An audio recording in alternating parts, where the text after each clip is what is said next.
At first glance, it looks just like a bowl of curry over rice. But this dish has actually sailed with battleships, carried the dreams of an empire, and really made a turning point in Japan's relationship with meat and rice. Two foods that are very loaded with history and symbolism in Japanese culture. Just take white rice, for example. For centuries, polished white rice was a food for emperors and aristocrats. It was very much a luxury grain. But then during the Meiji era, it became a symbol for national identity, basically. And eating white rice became a way to feel very Japanese and refined and kind of united as a country. So the problem with eating a strictly white rice diet was that it was stripped of its outer layer, and then kind of led to a wave of bearberry, which was a vitamin deficiency that really plagued Japanese military in particular. So the solution for this actually was curry, which is a dish that originally was brought from Britain and their military by way of India, and then kind of adapted into something very uniquely Japanese at this point. So today I'm going to be cooking a reconstructed version of Japanese naval curry. And while I cook, I'm going to kind of explore and walk you through how this dish came to be, how it evolved, and why it still matters today. So the story begins in the late 19th century during the Meiji Restoration, and in 1868, Japan began rapidly modernizing, industrializing its economy, building a conscript army, and constructing a modern navy modeled after the British Royal Navy. And British naval influence didn't just shape the ships and the tactics of the Japanese; it actually shaped their menus as well. And one dish in particular, which was curry, which arrived in Japan through Britain, by which the British sailors actually adopted the curry originally from its colonial rule in India. But this curry that they had wasn't exactly the Indian curry that we are used to. It's kind of a westernized version of this curry, which was a little bit less spicy, thickened with flour, and then kind of simplified for mass cooking. But as we mentioned before, there was also kind of a deeper reason for adopting this curry for the Japanese in particular, which was nutrition. And while white rice became a staple in the Japanese army, it kind of reflected the national pride, of the Japanese. It also proved dangerous because of beriberi, which was, a deadly disease caused by the lack of vitamin B1 in diets and was spreading rapidly amongst sailors at the time. So curry kind of helped fix that. It introduced, in addition to curry, meat, onions, carrots, potatoes, all very rich in nutrients into the sailors' diets. And, it wasn't just very tasty for the Japanese. In a way, it was life-saving. So in 1908, curry was actually officially written into the Japanese Navy cookbook manual, which was called the Kaigon Ryo Risho. And compared to Indian curry, Japanese curry was and very much still is thicker, milder, and slightly sweet. And it was adapted to Japanese taste, but also kind of to practical needs in the army. It was very much easy to cook in bulk, easy to digest, and very much satisfying when poured over that white rice. And in a way, was not too expensive a dish. And this dish was often eaten with salad and milk as well. So now there's one ingredient in a dish that has, pretty much a pretty wild backstory in Japan, which was beef. And, for centuries, beef was basically off limits, and eating meat, and especially four-legged animals like cows, were considered, pretty much an impure process. And this was thanks to a mix of Buddhist beliefs and Shinto ideas about, ritual cleanliness. And cattle at the time weren't, just food. It was kind of, they were working animals. They were used to plow rice fields. And, the idea of eating meat and beef to the Japanese didn't fit into the traditional life that the Japanese had. And in fact, there were a lot of bans on beef going back thousands of years. But this all sort of changed in the late 1800s during the Meiji Restoration, actually, when Japan started rapidly modernizing. The government was pushing hard to catch up with the West and, adopting their science, technology, and yes, even sort of their eating habits were changing as well. And in 1872, Emperor Meiji made, headlines when he actually publicly ate beef, which was considered, sort of a political statement at the time, a way of saying that we're kind of like moving forward as a country. So, people saw this as, a symbol of strength, a symbol of progress. Westerners were kind of taller and stronger, and the Japanese government started saying like, hey, maybe that's because they're eating beef and we're not. So restaurants in cities started slowly popping up with different beef dishes. People were curious about it and slowly started kind of adopting beef into their diets, and it really actually took off in one place in particular, which was the military. And both the Army and the Navy began kind of adding beef into soldiers' diets, not only because it was really filling for them, but also because it represented, a modern, powerful body that Japan sort of wanted to build for their soldiers. So that's kind of why they started adopting beef. But at the same time, rice was very popular, still very much at the heart of the Japanese diet. And, it begun from being very much a luxury food just for the elites and emperors, and then sort of transitioned over time to being more of a household item that everyone had, or most people had, and a patriotic staple, kind of a reminder of home. So then, this one was combined with curry, which, again, originally came from Britain via India and their colonies, was, brought to Japan and served over white rice. Something sort of clicked in, the Japanese mind, I guess. Kind of, it was a stew that, both it tasted foreign, but it felt very familiar, as, we've seen with, other sorts of food fusions in class, like kind of the Spam example. This dish was, very warm, it was savory, it was filling, but it really had that Japanese spin. So kind of you had this perfect symbol in the Meiji area of kind of old meets new and modern, and tradition meets, again, like modernization, and the East and the West kind of combining. So, Japanese curry, became one of the country's ultimate comfort foods in a way, and it tells a story of not just flavor, but change, and how Japanese took something that was very forbidden and turned it to something uniquely their own, and, a dish, the curry, that's, pretty popular in today's world as well. Now we're going to start making the curry, and this curry is based on an adaptation of the 1908 naval curry. So first we're going to start with the rice. It should take about 40 minutes on quick mode. I have it here, 1/2 cups of rice, 1/2 cups of water, and we're going to put in the rice cooker, and then we're going to start cooking the curry while the rice is going.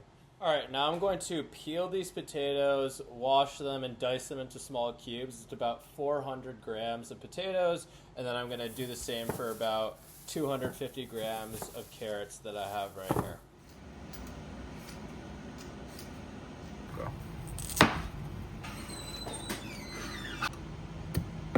So I'm going to start dicing about 500 grams of onions, and then I'm going to put it in a pan with canola oil, and then that will, I'm going to put it on high heat, and that's going to, start smoking, and then that's when I know to put in the onions, and these will bake for about 3 minutes in that sizzling hot pan.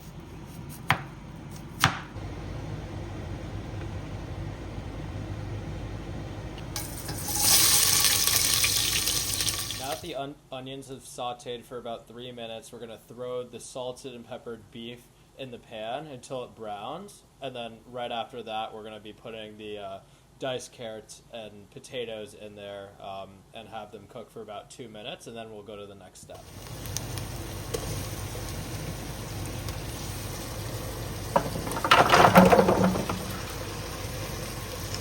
After about 2 minutes of high heat sauteing the potatoes and the carrots, we moved it to medium heat. We're going to let that go for another 5 to 6 minutes with everything in there. And then after that, I'm going to start adding this beef broth very soon. And then I'm going to let it simmer for about 20 minutes and let it go from there.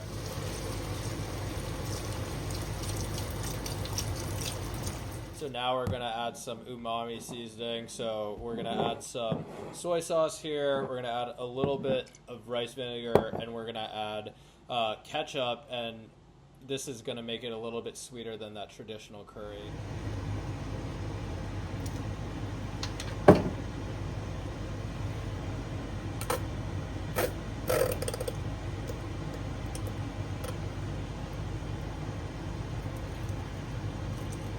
Okay, so now in a separate skillet, what we're gonna do is we're gonna add, the same amount of oil. We're gonna add flour, and then we're gonna put it on high heat until it starts thickening and bubbling. And then after, we're gonna put the curry powder in that we have right here, and then we are going to let that heat up on medium heat for a little bit.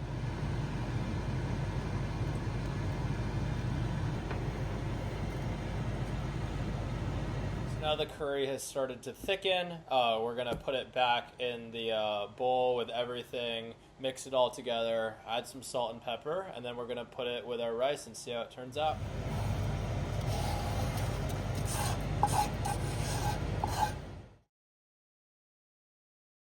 So after World War II, curry really, started to cement its place in everyday Japanese life. And, so Japan at the time was rebuilding. There were a lot of food shortages at the time, which was a huge issue. And, part of this new plan to rebuild was the Japanese implementing, state-run school lunches, which, had new foods that, some of them had like a bit of a Western twist, like, powdered milk and, bread, which was, brought from wheat. But along with this, they also had curry in the school lunches as well. And the government needed meals that were, nutritious, cheap, very much easy to make in big batches, similar to the military. So, they turned to curry as one of their options.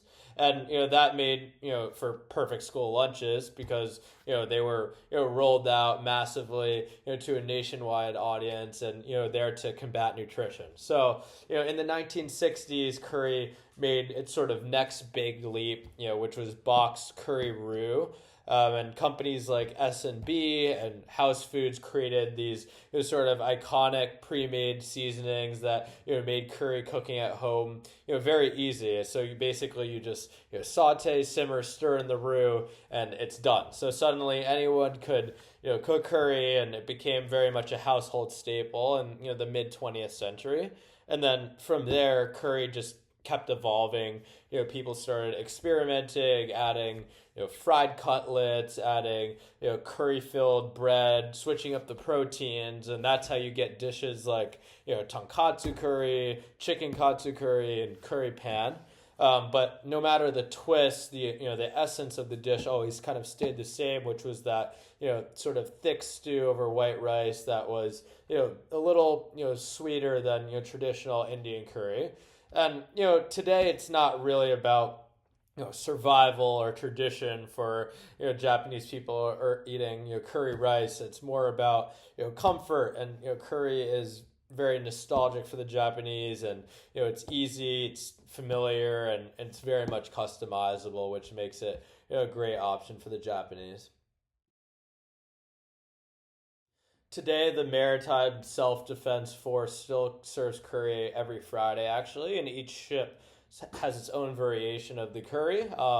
Curry is more than just a meal to these people. It's a way to keep their time at sea, boost morale, and honor almost a century-old naval tradition. Curry cookbooks are published, competitions are held, and the dish that once fought Burberry a long time ago is now very much a symbol of national pride and naval pride in this day and age. This dish is a story of Japan's transformation through, war, empire, Western influence, and then ultimately, reinvention. Curry reflects on other themes throughout the course and on how, Japan absorbs, adapts, and also kind of redefines the outside world when it comes to food in particular. Like I know we talked about with, Korean beef in particular. And they do so by not copying it, I guess, but sort of blending it with deep cultural values, like simplicity, seasonality, and kind of bringing their own sense of home into a dish for a combined dish. So that's why even today, whether it's kind of in a school cafeteria, a naval base, or kitchen at home, plate of Japanese curry to Japanese people feels both home felt, but also kind of humble and patriotic in a way. So from kind of the emperor's first bite of beef to feeding school children after devastation in World War II, curry with rice became much more than a borrowed recipe that was been passed down from Japanese curry naval rice, and it marked a turning point when Japan took something that was foreign and then reimagined it, made it its own, and kind of what started as a symbol of modernization and military strength eventually led to one of the country's most beloved and comfort foods to this day. So now we actually are going to dive in, and try the dish. I know that's what we've all been waiting for. See how it is. And again, this is sort of a reinterpretation of that 1908 curry in that naval book that is not available now to see. And then I made some slight adaptations on top of it, like adding ketchup into the dish as umami seasoning, because it was some of the ingredients and directions weren't exactly clear, since this was very much an authentic kind of Japanese recipe website. But let's see how it goes. All right, now to try it. It's very good. It's definitely on the thicker side from other curries I've had. And definitely on the sweeter side, because we did put a lot of that ketchup in. And some other recipes I saw had a bit of, honey or apple kind of in that similar vein. And, it's definitely unique, but I like it a lot. I think it was a success.